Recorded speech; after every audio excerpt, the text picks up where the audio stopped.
صحابی سے روایت ہے، فلاں اس کے راوی ہے، انہوں نے کہا نہیں یہ حدیث فلاں صحابی کے سے روایت کرتی ہے، انہوں نے کہا نہیں یہ حدیث فلاں صحابی سے روایت کرتی ہے، دونوں میں بحث ہو جاتی ہے۔ ایک ذات علی کے بیٹے کی ہے، دوسری ذات عمر کے بیٹے کی ہے، دونوں میں بحث چھڑتی ہے۔ حدیث بیان کرنے کے موضوع پر جب بحث چھڑی، بحث اتنی بڑھ گئی کہ عبداللہ جلال میں آ گئے اور کہنے لگے علی کے بیٹے حسین میری بات مان لو، مجھ سے مقابلہ کرنے کے تم قابل نہیں ہو، کیونکہ میرے باپ کی حکومت مدینے میں ہے، میرا باپ امیر المؤمنین ہے، میرا باپ خلیفۃ المسلمین ہے، میرا باپ خلیفہ دوئم ہے، میں اس کا بیٹا ہوں۔ اتنا سننا تھا کہ علی کے لال کو جلال آ گیا، فاطمہ کے نور نظر کو جلال آیا، نبی کونین کے نواسے کو جلال آیا۔ حسین بن علی نے ارشاد فرمایا اے عبداللہ تیری کوئی حیثیت نہیں میرے سامنے، تیرا باپ عمر بھی میرے گھر کا غلام ہے۔ اتنا سننا تھا عبداللہ کے تیور بدل گئے، کہنے لگے حسین ذرا زبان سنبھال کر کے بات کرو، بڑی لمبی اڑان اڑ رہے ہو، بڑی لمبی گفتگو کر رہے ہو، کیا کہہ رہے ہو؟ میرا باپ تمہارا غلام ہے۔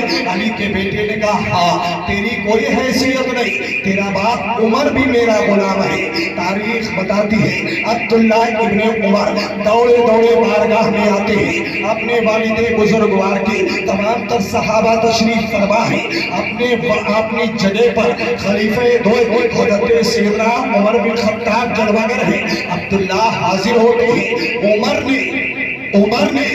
عبداللہ کے چہرے کے جغرافیے کو پڑھ لیا، فرمایا عبداللہ ماتھے پر پسینہ کیوں، چہرے پر گرد و غبار کیوں، معاملہ کیا ہے؟ عبداللہ ابن عمر نے کہا ابا جان غضب ہو گئے۔ کہا کیا ہوا؟ کہا بہت غضب ہو گئے۔ کہا بتاؤ معاملہ کیا ہے؟ عبداللہ ابن عمر نے کہا اے میرے والد بزرگوار میں حسین کے ہم عمر ہوں، میں حسین کے برابری کا ہوں، مجھے کہا تو کوئی بات نہیں، آپ وقت کے خلیفہ ہیں، آپ کو علی کے بیٹے حسین نے اپنا غلام کہا ہے۔ اتنا سننا تھا کہ عمر بن خطاب نے کسی قاصد کو نہیں بھیجا، کسی کارندے کو نہیں بھیجا، بلکہ اٹھ کر کے کھڑے ہو گئے، کہنے لگے عبداللہ کہاں ہے علی کے بیٹے، میں ان سے ملاقات کرنا چاہتا ہوں، کہاں ہے نبی کا نواسا، میں اس سے ملنا چاہتا ہوں، کہاں ہے علی کا نور نظر، میں اس سے ملنا چاہتا ہوں۔ تاریخ بتاتی ہے جب وقت کا خلیفہ اٹھا تو مدینے کے تمام تر لوگ اٹھ گئے، ایک ایم ایل اے چلے تو کئی گاڑی ساتھ لے کے چلے، ایک سانسد چلے، سیکورٹی گارڈ لے کر کے چلے، ایک پردھان چلے، گرام سبھا لے کر کے چلے، ایک پرائم منسٹر چلے، پورا ملک لے کر کے چلے۔ تاریخ بتاتی ہے جب یہ چلے ہیں جسے دنیا عمر کہتی ہے، مدینے کے لوگ چلے، مدینے کے تمام تر پبلک چلی، کیونکہ عمر وہ ہے جو آدھی دنیا سے زائد پر حکومت کر رہا ہے، عمر وہ ہے جس کا نام سن کر کے شیطان اپنا راستہ بدل دیتا ہے۔ آج دیکھنا ہے عمر کیسا فیصلہ سناتے ہیں، کیسا ججمنٹ لیتے ہیں، دیکھنے کے لیے سب چلے، دوڑے دوڑے آگے آگے عبداللہ ابن عمر پہنچے اور علی کے بیٹے حسین سے کہا حسین آ رہے ہیں ابا جان، ابھی پتا چلے گا۔ کہا شکایت کر دی، کہا ہاں شکایت کر دی، کہا آنے دو۔ تاریخ بتاتی ہے علی کا لخت جگر جلوگر ہے، فاطمہ کا نور نظر جلوگر ہے، نبی کونین کا نواسا جلوگر ہے۔ تاریخ بتاتی عمر آئے ہیں، تمام تر مدینے کے لوگ ساتھ میں ہیں، عمر بن خطاب پہنچتے ہیں، نگاہوں سے نگاہیں ٹکراتی ہیں، عمر نے حسین کو دیکھا، حسین نے عمر کو دیکھا، ڈائریکٹ عمر بن خطاب نے حسین ابن علی کی عظمت کو بتاتے ہوئے ڈائریکٹ کہا السلام علیکم جنتی جوانوں کے سردار. جواب ملا وعلیکم السلام. تاریخ بتاتی ہے عمر آئے ہیں, کوئی پوچھ تاچھ نہیں کیا, کہا علی کے بیٹے تشریف لے چلے, نبی کے نواسے تشریف لے چلے, فاطمہ بنت نبی کے لاڈلے تشریف لے چلے. آقا چلنے لگے, آگے آگے عمر چل رہے تھے, پیچھے پیچھے حسین چل رہے ہیں. ابھی چند قدم عمر بن خطاب چلے تھے, اتنے میں خوشبوئے جنت محسوس ہوئی, خوشبوئے فاطمہ ملی, خوشبوئے نبی ملی. عمر بیٹھے, ہاتھ کو پکڑا اور کہا اے مدینے کے لوگوں, ارے عمر امام کے آگے نہیں چلے گا, امام آگے ہوتا ہے, غلام پیچھے ہوتا ہے. اے امام آپ آگے, میں پیچھے چلوں گا. تاریخ بتاتی ہے اب نبی کا نواسا آگے چلا ہے, علی کا بیٹا آگے چلا ہے, فاطمہ کا نور نظر آگے چلا ہے, پیچھے پیچھے عمر بن خطاب چلے ہیں, مدینے کے لوگ چلے ہیں. جب اس مقام پر پہنچتے ہیں, جب اس دھرتی پر پہنچتے ہیں, اس جگہ پر پہنچتے ہیں جس جگہ پر بیٹھ کر کے عمر فیصلہ سنایا کرتے تھے, جس جگہ پر بیٹھ کر کے عمر ججمنٹ لیا کرتے تھے, جس جگہ پر بیٹھ کر کے عمر لوگوں کو نصیحت دیا کرتے تھے, اس مقام پر جب پہنچتے ہیں کھڑے ہو گئے عمر بن خطاب. اس کے بعد کہنے لگے علی کے بیٹے حسین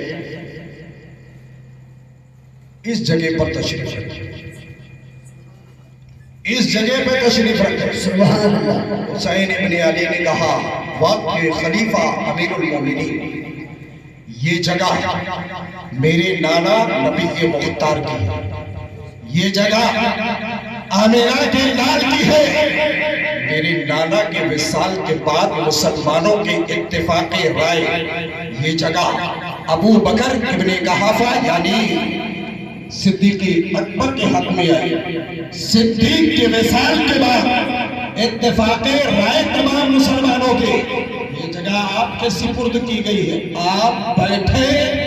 میں کھڑے ہو کر کے آپ کے سوال کا جواب دوں گا, میں کھڑے ہو کر کے آپ کے سوال کا جواب دوں گا. لیکن علی پیغمبر کی عظمت سمجھنا ہے تو عمر سے سمجھو, علی پیغمبر کی عزت کرنا سیکھنا ہے تو ہم سب کے عشق کے امام بریلی میں پیدا ہونے والا نبی علی خان کا بیٹا امام احمد رضا سے پوچھتے ہیں. امام احمد رضا نے علی پیغمبر کو اپنے کندھے پر بٹھایا تو آج پوری دنیا کا سنی اعلیٰ حضرت کو اپنے کندھے پہ بٹھا رہی ہے. عشق کے امام کا نام اعلیٰ حضرت ہے. آئیے آپ کو بتاؤ, عمر بن خطاب نے کہا نہیں سرکار آپ تشریف رکھیں, میں کھڑے ہو کر کے سوال و جواب کروں گا. اتنا بار بار اصرار جب کیا گیا تو علی کا بیٹا جلوگر ہو گیا, تشریف فرما ہو گیا. عمر کھڑے ہیں, ادب سے کہتے ہیں علی کے بیٹے حسین عبداللہ جو کہہ رہے ہیں کہ آپ نے یہ کہا ہے. علی کے بیٹے نے کہا بے شک میں نے کہا. کیا کہا ہے؟ عبداللہ تیری کوئی حیثیت نہیں میرے سامنے, تیرا باپ عمر میرا غلام ہے, میرا غلام ہے. اتنا سنا عمر بن خطاب تو کہا علی کے بیٹے حسین جو آپ کہہ رہے ہیں اسے لکھ سکتے ہیں, لکھ سکتے ہیں. آج ہر کورٹ کے اندر, ہر عدالت کے اندر تحریری چیز مانگی جاتی ہے, جس کا کاغذ پکا ہوگا وہی مقدمہ جیتے گا, فراڈ کے لوگ چلے جائیں گے. سند کے طور پہ عمر کہہ رہے لکھ سکتے ہیں. بے شک جو کہا ہے اسے لکھ سکتا ہوں. دستاویز منگائے گئے, قلم منگایا گیا, روشنائی سامنے ہے. علی کے بیٹے نے اٹھایا قلم, کتنا باعظمت تھا قلم جو حسین کے ہاتھ میں آیا، کتنا بابرکت تھا قلم جو علی کے بیٹے نے اٹھایا، کتنا پاورفل تھا قلم جو حسین ابن علی کے ہاتھوں میں آیا، دیوات میں ڈوبایا، لکھنا شروع کیا، عبداللہ تیری کوئی حیثیت نہیں، تیرا باپ عمر میرا غلام ہے، غلام ہے، غلام ہے، 3 مرتبہ لکھا، دستخط کر دیا، سگنیچر کر دیا، مہر لگا دی، تحریر حسین کے نگاہوں کے سامنے ہے، مدینے کی پبلک دیکھ رہی ہے، مدینے کے صحابہ دیکھ رہے ہیں، مدینے کے لوگ دیکھ رہے ہیں، تحریر حسین کے ہاتھوں میں ہے، حسین نے اس تحریر کو عمر کے ہاتھوں میں دیا، عمر نے اس تحریر کو پڑھنا شروع کیا، آگے عبداللہ تیری کوئی حیثیت نہیں، تیرا باپ عمر میرا غلام ہے، غلام ہے، غلام ہے، جیسے ہی اتنا پڑھا عمر بن خطاب نے مسکرانے لگے، اس تحریر کو لے کر کے لبوں سے لگا کر کے چوم لیا، آنکھوں میں لگایا، سر پہ رکھا، مدینے کے لوگوں سے کہا، اے مدینے کے لوگوں، ابھی تک کہ عمر نبی کا غلام تھا، ابھی تک کہ عمر مصطفیٰ کا غلام تھا، ابھی تک کہ عمر عبداللہ کے لال کا غلام تھا، ابھی تک کہ عمر رسول کائنات کا غلام تھا، لیکن نبی نے کوئی تحریری سرٹیفکیٹ نہیں دیا تھا، کوئی سند نہیں دیا تھا، کوئی پروف نہیں دیا تھا، کوئی پرمان پتر نہیں دیا تھا، لیکن اب میرے پاس میں تحریر حسین ہے، عمر کا انتقال ہوگا، اس کو جب نہلا لینا، کفن پہنا دینا، اس تحریر کو سینے عمر پہ رکھ دینا اور دفن کر دینا، پروردگار پوچھے گا اے عمر دنیا سے کیا لے کر کے آئے ہو، تو عمر کہے گا اے بریلا نہ نماز لایا ہو، نہ حج و زکات لایا ہو، نہ روزہ لایا ہو، بلکہ تیرے حبیب کے نواسے کے در کی غلامی لایا ہو، یہی میرے لیے بخشش کی ضمانت بن جائے گی، یہی میرے لیے بخشش کا پروانہ بن جائے گا۔ اے میرے ملت کے نوجوانوں، حسین کو کہاں کہاں دیکھو گے، میرا حسین وہ ہے جو بچپن میں تحریری سرٹیفکیٹ دے رہا ہے، میرا حسین وہ ہے جو بچپن میں تمام کارنامے انجام دے رہا ہے، میرا حسین تو وہ ہے جو کربلا کی وادی میں پہنچا، 7 محرم الحرام سے پانی پر پرتیبند لگا دیا گیا، پانی پر بینڈ لگا دیا گیا، پانی پر پہرا لگا دیا گیا، میرا حسین کا کے چاہنے والے، میرے حسین کے دیوانے، میرے حسین کے مستانے، میرے حسین کے فرزانے کربلا کی وادی میں ہے۔ المختصر میں آپ کو بتانا چاہتا ہوں کہ جب 10 محرم الحرام کو حسین کے گھر کا ایک ایک بچہ راہ مولا میں قربان ہو چکا ہے، حسین کے گھر کا ایک ایک فرد جام شہادت پی چکا ہے، تاریخ بتاتی ہے میرے امام کو جب ظالموں نے شہید کر دیا ہے، کوہرام مچ چکا ہے، نینوا کی وادی میں کوہرام مچ چکا ہے، ماریا کی دھرتی پر میرے امام کے جسم انور پر یزیدیوں نے گھوڑے دوڑانا شروع کر دیے ہیں، تاریخ بتاتی ہے گھوڑے دوڑاتے رہے، اتنے میں سیدہ زینب نے ایک ٹوٹی ہوئی تلوار کو اٹھایا اور اٹھانے کے بعد یزیدیوں کو للکارا، اے یزیدیوں ابھی علی کی بیٹی زینب زندہ ہے، ورنہ بھاگ جاؤ، میرے ہاتھ میں بھی شمشیر ہے، جس دن علی کی بیٹی تلوار چلانے پہ آ جائے گی قیامت تک کے لیے یزیدیوں کا نام و نشان مٹا دے گی۔ جب سیدہ زینب نے یزیدیوں کو للکارا ہے، یزیدیوں میں بھگدڑ بچ جاتی ہے، شام ہونے والی ہے، سورج ڈوبنے والا ہے، تاریخ بتاتی ہے خیمے حسینی کو ظالموں نے جلا دیا ہے، خیمہ آگ کے حوالے ہو چکا ہے، خیمے کے اندر آگ لگ چکی ہے، تمام تر پردے دار بیویاں خیمے سے نکل کر کے آب و گیا میدان میں آ چکی ہے، آسمان کا شامیانہ ہے، اہل بیت مصطفیٰ کی بیویوں کے سر پر، اہل بیت مصطفیٰ کے گھر کی عورت و خاتون کے سر پر، تاریخ بتاتی ہے ادھر یزیدی خوشی منا رہے تھے کہ میں نے علی کے بیٹے حسین کو قتل کر دیا ہے، آپس میں خوشی میں جشن منا رہے تھے، شباب و کباب میں ملوث تھے، شراب پی کر کے سارے یزید یزیدی ناچ رہے تھے، کوئی ادھر گر گیا، کوئی ادھر گر گیا، کوئی ادھر گر گیا، لیکن سیدہ زینب ہے جو لاش شہداء پر پہرا دے رہی ہے۔ تاریخ بتاتی ہے جب رات کا سناٹا آیا، سیدہ زینب ایک ٹوٹی ہوئی تلوار پر ٹیک لگا کر کے بیٹھی ہے، تمام تر لاش شہداء کی نگہبانی کر رہی ہے، رکھوالی کر رہی ہے۔ اتنے میں ایک سایہ آپ کو نظر آیا جو آپ کے قریب پڑ رہا تھا۔ سیدہ زینب نے اس سائے کو دیکھا تو اٹھ کر کے کھڑی ہو گئی۔ وہ سایہ دھیرے دھیرے دھیرے دھیرے سیدہ زینب کے قریب بڑھ رہا تھا۔ سیدہ زینب نے دیکھا کہ یہ آنے والا میرے ہی طرف آ رہا ہے، تو ایک بیٹی سیدہ زینب نے للکارا، اے آنے والے، اگر نیک ارادے سے آ رہا ہے تو علی کی بیٹی زینب استقبال کرے گی، اور اگر غلط ارادے سے آ رہا ہے تو اسی تلوار سے تیرا خاتمہ کرے گا۔ سیدہ زینب ہے، وہ سایہ دھیرے دھیرے قریب آتا گیا۔ سیدہ زینب نے اپنی تلوار کی گرفت کو مضبوط کیا، جیسے ہی تلوار کو سنبھالا، اس کو آنے والا شخص جب بہت قریب پہنچ گیا، چہرے سے نقاب کو ہٹایا، آنکھیں برسنے لگی، رو کر کے کہنے والی کہتی ہے، اے سیدہ زینب، میں کوئی یزیدی نہیں ہوں، بلکہ میں حسینی ہوں، میں وہاب بن عبداللہ کلبی شہید کی بوڑھی ماں ہو۔ اے سیدہ زینب، میں نے ماتھے کی نگاہوں سے اکبر کو قربان ہوتے دیکھا ہے، میں نے بوڑھی نگاہوں سے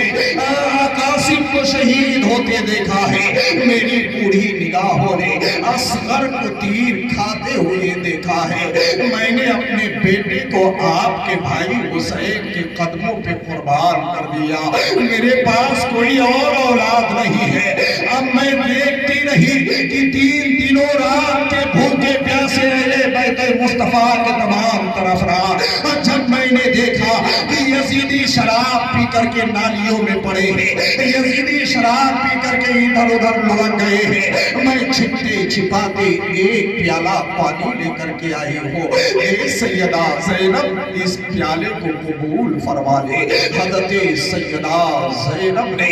اس خاتون کا شکریہ ادا کیا اور کہا، تیری اس محبت کا بدلہ پروردگار تجھے ضرور عطا فرمائے گا۔ ابھی سیدہ زینب وہاب بن عبداللہ کلبی کی ضعیف العمر ماں سے گفتگو کر رہی تھی، اتنے میں رات کا سناٹا ہے، رات کی تاریکی ہے، آب و گیا میدان ہے، ریتیلی دھرتی ہے، ننھے ننھے قدموں سے آواز سن کر کے چلتے چلتے زینب کے قریب سکینہ پہنچ جاتی ہے، آواز دیتی ہے، پھوپھی جان، بغیر ابا کے مجھے نیند نہیں آ رہی ہے، اے پھوپھی جان، میرا دل دھڑک رہا ہے۔ جب سکینہ کی نگاہوں نے دیکھا کہ سیدہ زینب کے ہاتھوں میں پانی کا پیالہ ہے، پوچھتی ہے، پھوپھی جان، یہ کیا ہے ہاتھ میں؟ کہنے لگی، بیٹی، یہ پانی کا پیالہ ہے، اس ماں کی محبتوں کا نذرانہ ہے۔ اتنا سننا تھا، زینب نے ڈائریکٹ وہ پیالہ سکینہ کو تھما دیا۔ سکینہ نے جب پانی بھرا پیالہ دیکھا تو ڈائریکٹ اپنے آپ کو دوڑ لگانا شروع کر دیا۔ چلتی گئی سکینہ، دوڑتی گئی سکینہ، رات کا سناٹا ہے، سکینہ ہاتھ میں پیالے کو لے کر کے چل رہی تھی، اچانک پیروں سے بازوئے عباس ٹکراتا ہے، سکینہ کہہ گئی، چچا جان، پانی پلانے کے لیے سکینہ کو آپ نے بازو کٹوا دیے، اے چچا جان، سکینہ پانی لے کر کے آئی ہے، کہاں ہو؟ اے چچا جان، ایک مرتبہ تو سکینہ کی آواز پر بول دو۔ لیکن تاریخ بتاتی ہے سیدہ سکینہ آگے بڑھتی رہی، اتنے میں دیکھا کہ حضرت علی اکبر کا لاشا پڑا ہے، قریب پہنچتی ہے سکینہ، اے بھیا جان، جب بھی آپ کہیں جایا کرتے تھے تو اپنے بہن سے پیار کیا کرتے تھے، اے بھیا اکبر کہاں چلے گئے ہو؟ سکینہ کو نیند نہیں آتی ہے، سکینہ کے دل کی دھڑکن تیز ہے، اے علی اکبر